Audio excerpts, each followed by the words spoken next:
My wife said I'd die in poverty without her. Yeah, I know. Sounds dramatic.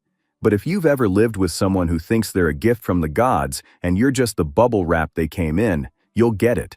We were together a little over 7 years. Long enough for people to say things like, "Wow, you two are so stable," without realizing the stability was just me refusing to flip the table every time she opened her mouth. When we met, she was different. Or maybe I was just stupid.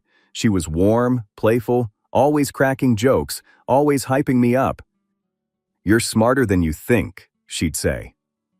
"You just need someone to believe in you," she'd add, leaning on my shoulder. Back then, I believed that someone was her. I didn't realize she was actually rehearsing for the role of Supreme Director of Your Self-Esteem, Peasant. The shift started when her career took off. Before that, we were both kind of climbing. I worked in a mid-level office job. She worked in marketing. She liked her field, she liked the hustle, and I admired that. Then one day she got her first serious promotion. Better title, better office, better heels, better attitude. At first it was small things. One night we were going to a friend's party, and I couldn't find my keys. "I swear I left them on the counter," I muttered, checking my pockets again. She laughed, grabbed her bag, and said, "You'd lose your head if it wasn't attached. Good thing you have me. You'd get lost walking home." I chuckled. It sounded like a normal joke couples make. No big deal. But that kind of line stuck, because it kept coming back. A few weeks later, I forgot to send an email reminder to one of our landlords about some repairs. Not a disaster, just a delay. She sighed dramatically. "You'd forget your own name if I didn't keep your life together," she said. Then with that joking tone people use when they're not joking at all. "Honestly, you'd be lost without me, completely." I laughed it off. Again. Because that's what you do, right? You don't dissect every phrase. You tell yourself, "She's stressed, she's joking. Don't make it weird." Then the jokes got sharper. One night we were having dinner with her friends, the Girl Boss Council, as I privately called them.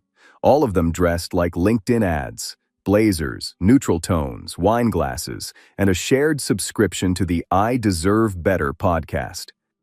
We're sitting there, and one of them asks, "So, how's work, Daniel?" I start talking about a project I'm working on, and halfway through my sentence, my wife laughs and cuts in. "He's downplaying it," she says. "He used to be a complete mess. Remember when you couldn't even manage your own schedule?" The table laughs politely. I smile, but my jaw tightens a little. "Yeah," I say, forcing a chuckle. "I was a disaster." She pats my arm like I'm a golden retriever that just sat on command. "I fixed him," she says. "He's adoptable now." More laughter. "Okay, fine, whatever." I take a sip of my drink and let it slide. Then a bit later, the conversation turns to relationships. One of her friends is complaining about guys on dating apps. "I swear they're all children," the friend groans. "No job, no goals, no sense of direction." My wife smirks, looks at me and says, "Well, I picked mine out of pity. But look, with enough effort, you can polish anyone." Silence in my head. Laughter at the table. "Wow," I say calmly. "Tell them how you really feel." She leans over and kisses me on the cheek. "Oh, come on," she says. "I'm joking. You know I love you." I smile. On the outside. Inside, something small and solid drops a few floors lower. That line stuck with me. I picked him out of pity. Cool. Good to know. After that, the tone changed at home too. Every argument had the same script. If I forgot something, if it wasn't for me, you'd be living in a dumpster. If I disagreed with her, don't forget who upgraded your life, okay? If I won a small argument, well, congrats, you finally used your brain. And my personal favorite, delivered calmly, not yelling, not emotional, just like she was stating the weather. "You know, without me, you're nobody, right?" I started keeping a mental scoreboard. Not because I liked playing games, but because it felt like she was running one anyway. "Your nobody counter, 7 this month," I'd think. Without me, you'd be nothing, counter. 12. I chose you out of pity.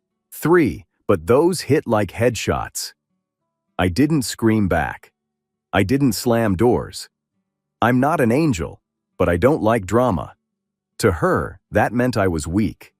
To me, it meant I didn't feel like turning the living room into a battlefield every night. But the real irony, the whole time she kept talking about how she made me, my actual career was quietly leveling up. I was good at my job. Not perfect, not a genius, but solid. I stayed late when I needed to, took responsibility when others didn't, solved messes without sending per my last email essays. My boss noticed. Our clients noticed. The only person who pretended not to notice was the woman in my kitchen calling me nobody while drinking wine I paid most of the bill for. Then came the promotion. You know that moment when your manager calls you into a meeting and doesn't bring HR? Good sign. I walked into his office, sat down, and he smiled. You've been carrying more than your share these past couple of years, he said. We want to make it official. New title, bigger paycheck, more responsibility, sure, but the good kind. The kind that came with a better chair and less pretending to listen to Gary from downstairs. I walked out of that office feeling light. For once, I let myself enjoy something without immediately thinking how it would be framed for Instagram. On the way home, I thought, she's going to be proud. Finally, something she can't twist. Yeah, about that. I came home with takeout and a stupid grin on my face. She was at the dining table with her laptop open, surrounded by color-coded sticky notes, deep in whatever strategy she was building to conquer the world, or her next client's social media campaign. Hey, I said, putting the bags on the counter. Got something to tell you. She didn't look up. Did you finally learn to put socks in the basket? Is that the news? I smiled. Better. I got promoted. Silence for a second. Then she looked up. Promoted? She repeated. Yeah, new position, higher pay. There was this microsecond where I saw something like surprise, maybe even genuine happiness. Then it vanished. Her mouth curled into a small, almost bored smile.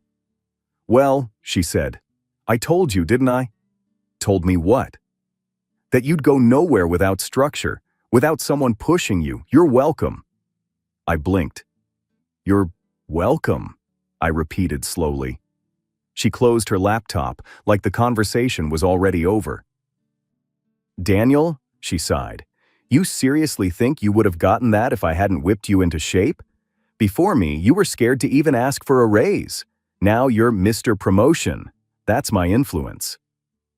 I leaned on the counter, still half grinning, but now it was more, are you serious? Than I'm happy. I did actually do the work, I said. And who told you to stop being a coward and take initiative? She shot back. Who helped you rehearse what to say to your boss? Who organized your schedule when you almost missed that client call? She pointed to herself with 2 fingers. You're welcome, she repeated. Don't start thinking you're self-made just because someone finally noticed your potential. I let out a small laugh. Can I at least enjoy this for 5 minutes? I asked. She rolled her eyes. Fine, she said. Enjoy it. I'm proud of you. Happy now? The words were correct. The tone was not. But I was too tired to dissect it. So I nodded, unpacked the food, and tried to pretend it hadn't just happened. A week later was the corporate event. You know the type. Free drinks, forced small talk, and that one guy who always thinks karaoke is a good idea. I put on my best shirt, she put on her sharpest dress, and we walked in looking like the glossy version of ourselves. My colleagues were genuinely happy for me. A couple of them clapped me on the back, some made jokes, my boss gave a mini speech. Daniel's been killing it, he said, holding a glass. This promotion is well-deserved. Couldn't have picked a better person to lead the team. Everyone lifted their glasses. I felt seen. Maybe for the first time in a long time. Then my wife laughed loudly, drawing attention. Well, she said, smiling around the table. If it wasn't for me, he'd still be in the copy room trying to figure out how a stapler works. People chuckled. I smiled politely. She wasn't done. Seriously, she continued, placing a hand on my shoulder. If I didn't push him, he'd probably die poor and confused. I told him, "Stick with me and you won't starve." See? It worked. Laughter again. But this time, it sounded different in my ears. Too loud, too sharp. My boss glanced at me with a half smile, like he wasn't sure if he should laugh or apologize. I laughed because what else do you do? "Yeah," I said. "Guess I'm her charity project." She added, almost as an afterthought, but still loud enough for everyone at the table to hear, "He knows without me he's nothing. Right, babe?" She was smiling when she said it, not angry, not joking, just stating what she believed was a fact. In that moment, something in my head just clicked. Not a dramatic movie moment. No thunder, no slow zoom on my face. Just a quiet, internal, "Oh, got it. That's what you really think." I looked at her and realized I was staring at a stranger wearing my wife's face. I didn't say anything then. I clinked a glass, made a joke, and carried on. But the scoreboard in my head lit up in red. "Without me, you're nothing. Public edition, 1. On the way home, she was in a great mood. "You were so awkward," she laughed, scrolling through her phone. "You really need to learn to take a compliment when people praise you." "A compliment?" I asked. "Yes," she said. "Them praising you is a compliment. You should say thank you. You don't have to act all shy." "I did say thank you," I replied. "Between your stand-up routine about me being an idiot, I managed to squeeze it in." She frowned. "Oh my God," she said. "Are you seriously upset?" "I'm not upset," I said calmly. "I just didn't love the whole 'he'd die poor without me' part." She waved her hand. Everyone knew I was joking. "No," I said. "Everyone knew you were talking about something you genuinely believe, and you added a laugh." She gave me that look, the one that meant I was being too sensitive. "You always do this," she said. "You can't take a joke, you can't handle banter, you twist everything I say." "Yeah," I said. "I'm the one twisting." We drove in silence for a bit. "Daniel," she said finally, a bit softer, "you know I made you better. Why is it such a crime to say it?" I stared out the window at the passing lights. "It's not a crime," I said. "It's just sad that you actually believe I'd die without you." She shrugged. "I mean," she said, "you'd survive. Maybe. But not like this." "Right," I muttered. "Not like this." That was the night I stopped seeing her as my harsh but supportive wife and started seeing her as someone who honestly thinks I'm a charity case. And once you see that, you can't unsee it. The big fight didn't start with something epic. There was no cheating reveal, no secret second family, no dramatic, "I saw your messages." It started with coffee. Of course. It was a Tuesday. I remember because Tuesdays are boring enough to burn into your memory when something big finally happens. I woke up early, got ready for work, checked my emails, and on my way out, I glanced at the kitchen counter. No coffee. We had this unspoken routine. Whoever woke up first made coffee. And before you ask, yes, I'd been the one waking up first for the past, 2 years. So I'd been making coffee. Daily. Quietly. That morning I was running late and figured, you know what? She's up already. She can make coffee once. I grabbed my bag, kissed her on the head as she sat scrolling on her phone at the table and said, "Hey, you think you can throw a pot of coffee on? I'm running late. I'll grab a cup on my way out." She didn't look up. She hummed. "Cool. Done." I left. Fast forward to the evening. I come home tired but in a decent mood. Work was busy but good. I walk in, drop my keys, take off my shoes, and immediately feel it. That atmosphere. You know when the air feels heavier than it should? When you walk into a room and the silence is loud? She was sitting on the couch, arms crossed, TV off, no laptop, no phone in hand. Classic. "Hey," I said carefully. "Everything okay?"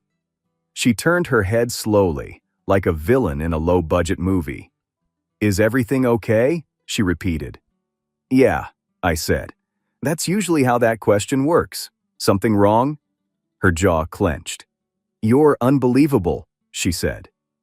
"Top 10 reviews I've heard," I replied. "You're going to have to be more specific." She stood up. "You really don't see it, do you?" she asked. "Nope," I said, "but I'm sure you'll explain." She laughed, the cold, sarcastic kind. "This morning," she began, "you told me to make you coffee." I blinked.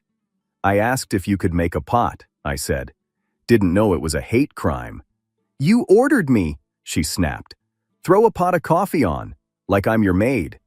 "If I had a maid, the house would look better," I said, before my brain could stop my mouth.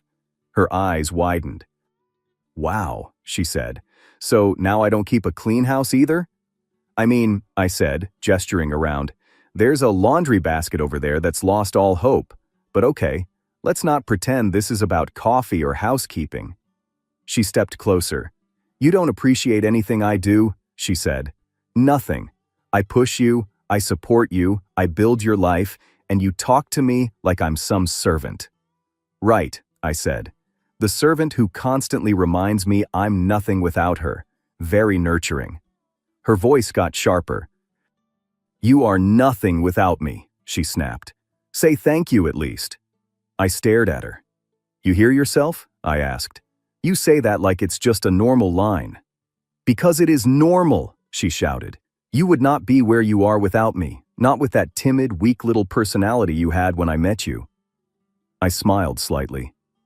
"That's the funny part," I said quietly. "The more you talk, the less weak I feel." She laughed in my face. "Please," she said. "You think one promotion makes you strong? You're still you. You're still the guy who'd be too scared to talk to his boss if I didn't rehearse your lines." "I talked to my boss long before you rehearsed anything," I said. "You just like taking credit for things you didn't do." Her eyes flashed. "You're so ungrateful," she said. "So childish. You should be on your knees thanking me for choosing you. I could have been with anyone, and I picked you." "Yeah," I said. "You keep saying that. I picked you out of pity." "Because I did," she shot back. "Everyone said, you can do better, and I still picked you. And now look at you. You think you did it by yourself?" I tilted my head. "Do you ever listen to yourself?" I asked. "Like, genuinely, if you weren't you and heard these words, would you want to live with you?" She crossed her arms again. "Stop trying to twist things," she said. "You're not smart enough to play mind games. You're nothing without me. Without me, you're just empty." She dragged out the word. "Without me, you're empty space, a placeholder, a nobody." I felt weirdly calm. "Okay," I said. She blinked. "Okay?" she repeated. "That's all you have to say?" "Yeah," I said. "You're entitled to your opinion." She frowned. "This is why I talk to you like this," she said. "You don't fight for anything. You're weak." "No," I said. "I just don't think screaming at you changes reality." That made her explode. "You don't even understand the reality," she shouted. "You think you can just walk away? You think anyone else would tolerate you? You'd be lost without me. You can't live on your own. You can't function without me telling you what to do." She stepped closer, pointing at my chest. "You won't leave," she said, voice low. "You won't. You know why? Because you'd die without me. You'd crash and burn. Don't forget that." And that was the moment. You'd think I'd yell or throw something. Nope. Everything in my head went very, very quiet. I looked at her for a long second. Not as my wife, not as the person I'd built a life with, just as a stranger who had accidentally moved into my house and was now yelling about how I'd die if she left. I nodded. "Okay," I said again. Calm. Simple. Final. She laughed, nervous this time. Okay, what? She demanded. What does that even mean? It means, I said, message received. Daniel, don't play games with me, she snapped. Say something real. That was real, I said. I heard you. You made your point. Without you, I'm nothing. I'll die. I can't live alone. I owe you my entire life. You chose me out of pity. You could have done better. You're the hero of this story. Got it. I walked past her to the hallway. Where are you going? She said behind me. To shower, I replied. Then to sleep. I have work tomorrow. We're not done talking, she shouted. We are, I said. You said everything. She stood there in the doorway as I turned on the water. I could feel her waiting for me to crack, to come back, to apologize like usual for misunderstanding her. I didn't. For the first time, I let the silence stay. That night, lying next to her, staring at the ceiling while she angrily scrolled through her phone, I made a decision. I was done auditioning for my own life. If I was nothing without her, fine, let's test that theory. Planning my exit was less Hollywood escape scene and more Google Sheets with tabs. I didn't storm out dramatically. I didn't pack the car at midnight. I didn't call a friend and cry on the phone. I did math. I checked my finances, my savings, my monthly costs. I opened a separate account and moved a portion of my money there every time I got paid. Not secretly illegal or anything, just less shared. I started looking at rentals, nothing fancy. I didn't need a designer loft with industrial brick walls and a rooftop pool. I needed a place where no one called me nobody in the kitchen. At work, I stayed a little later. Not because I was avoiding home, okay, maybe a little, but because the office suddenly felt calmer than my own living room. After 2 weeks, I found a small one-bedroom apartment. Plain building, beige hallway. But the moment I stepped inside and closed the door, that empty space felt kinder than our shared home. The landlord looked at me over the application. So, moving out on your own? He asked. Something like that, I replied. Big change? He said. Yeah, I said. First time trying to survive without someone reminding me I'll die without them. He laughed, thinking I was joking. Women, huh? He chuckled. I just smiled and signed the papers. I paid the deposit, set a move-in date, arranged for some basic furniture, nothing crazy, a bed, a table, a couch that didn't come with emotional baggage. Once all that was done, I started slowly moving things. Not obvious things. No suitcases rolling through the house, just small items. Documents from my desk at home to my bag, some clothes to my car trunk after work. Personal stuff from my office straight to the new place. Every step made me feel a little lighter. At home, she was still her, the usual script. You're late. Working. You think you're important now, huh? Just doing my job. You wouldn't even have that job without me. Right. I didn't argue. I didn't try to convince her she was wrong anymore, because I finally realized she didn't want to be convinced. She wanted to be worshipped, and I was retiring from that religion. One evening, about a week before my planned exit date, we had another classic fight, this one over groceries. I forgot to buy almond milk. It turned into a trial at The Hague. You don't listen, she shouted. I told you 3 times. You're so useless sometimes. I bought everything else on the list, I said. Do you want applause for doing the bare minimum? She snapped. If I left, you'd starve surrounded by canned food because you wouldn't know what to do with it. I looked at her and just thought, not for long. The night I left was spectacularly boring. No storm, no dramatic soundtrack. Just a regular Thursday. I finished work, closed my laptop, cleared my desk, took my bag. Instead of driving home, I drove to the new apartment first, made sure everything was in place. The bed, the table, the cheap lamp that looked like it came from a prison, but at least it was mine. Then I drove to the house. She was in the living room, on the phone with someone.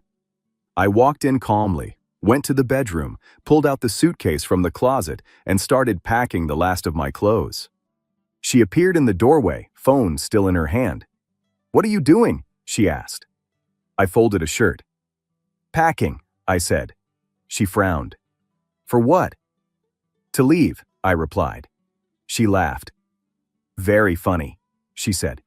"Where are you going? Business trip?" I zipped up one side of the suitcase. "No," I said. "I'm moving out." Her smile vanished. "What?" she said. "I'm moving out," I repeated. "I've already got a place." The person on the other end of the phone must have said something because she raised it to her ear. "I'll call you back," she muttered, and hung up. "You're not serious," she said, stepping into the room. "I am," I said. "You're being dramatic," she snapped. "Because of what? Some jokes? Grow up." "Not because of jokes," I said. "Because you believe them." She crossed her arms. "You're not leaving," she said. "Stop being ridiculous." I put another stack of clothes into the suitcase. "You're not leaving," she repeated louder. I looked at her. "I am," I said simply. Her eyes narrowed. "You won't survive without me," she said. "You have no idea how much I handle. Do you even know how to manage all the bills, the logistics, I've been paying most of them," I interrupted calmly. "I know how they work." "You'll fall apart," she snapped. "You'll come crawling back."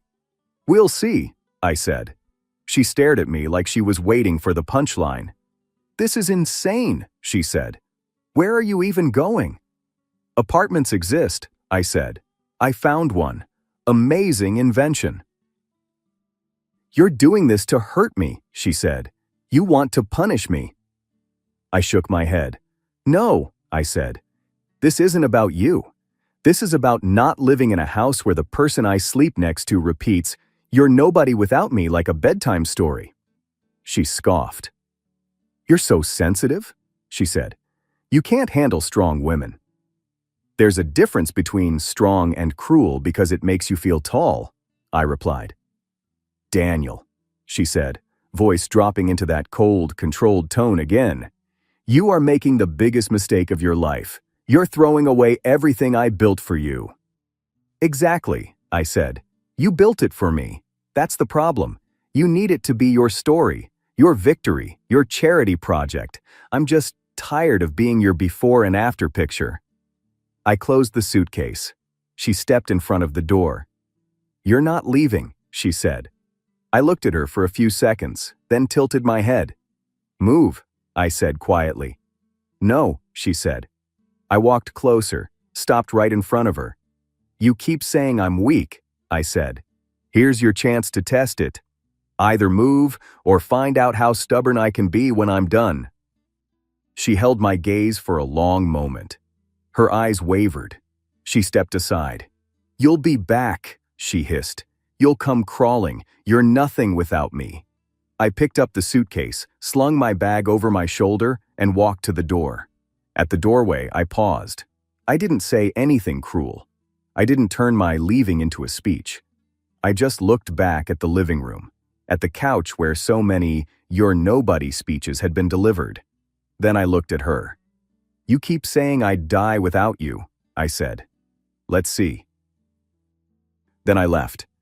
She shouted after me as I closed the door. "You'll regret this. You'll call me. You can't live without me." I walked to the car, put the suitcase in, and sat in the driver's seat. When I started the engine and pulled away from the house, I felt something I hadn't felt in years. Silence. Real silence. No tension. No waiting for someone to sigh dramatically in the next room. Just space. The first night in my new place was weird. The apartment was small. The furniture was basic. The walls were kind of ugly. The bed creaked. But when I lay down, no one sighed next to me. No one rolled their eyes. No one said, "If it wasn't for me." I fell asleep faster than I expected. The next morning, I woke up before my alarm. For a second, my brain panicked. Did I forget to make coffee? Did I forget to text her? Did I forget?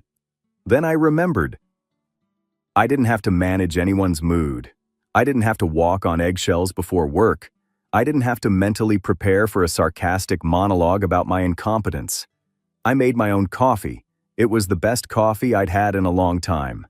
At work, people noticed I seemed lighter. "You look good, man," one colleague said. "Lose weight or something?" "Yeah," I said. "About 130 pounds of constant criticism." He laughed. "I'm serious," he said. "Did something happen?" "Yeah," I replied. "I moved out." "Damn," he said. "You okay?" I smiled. "I think I'm more than okay," I said, for the first time in years. The first few days after I left, she acted like I was throwing a tantrum. The first evening, she sent one simple text. "All right, have your little moment. You'll be back." I didn't respond. By day 3, the calls started. 6, 10, 14 missed calls in a row. Then the long paragraph messages, the ones written in a panic, but disguised as confidence. "You're ruining your life. You can't manage anything without me. I handled everything for us. Do you even know what you're doing?" I read it. Didn't reply. By the end of the week, the tone shifted. Her friends, apparently, weren't buying her heroic "I saved his life" story. Her family wasn't either. Someone must have told her. Maybe he left for a reason. Because the next wave of messages was different. "People are talking. You made me look stupid." Then, "Just admit you miss me." Then, "You're punishing me. Stop it." I answered once, just once. "Not punishing you, just living my life." She didn't like that. Suddenly she switched to anger. "You won't last. You know that, right? You'll fail." Then, an hour later, "Please come home." The cycle became predictable. Anger, guilt, panic, sweetness, threats, repeat. But every few days I'd send one dry, calm reply, just enough to show I wasn't hiding, but not enough to give her leverage. "No, I'm not coming back." Her final attempt came late one night. "You can't pretend forever. You know you need me. You'll come back because, without me, you'll fall apart." I stared at the screen for a moment, then typed, "Strange. I only started living once I left." And that was it. That was the moment everything flipped. Her power evaporated. After that, the messages slowed, then stopped entirely. But the silence felt less like peace and more like a door slamming shut behind her. And honestly, good. A few months passed. And honestly, it was embarrassingly easy to get used to peace. My tiny apartment stopped feeling tiny. The silence stopped feeling strange. Waking up without someone sighing, criticizing, or lecturing felt luxurious. Work took off fast.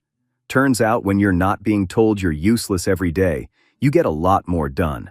I started hitting goals quicker than before. Got a bonus, got additional clients, got the kind of respect she always claimed she built for me.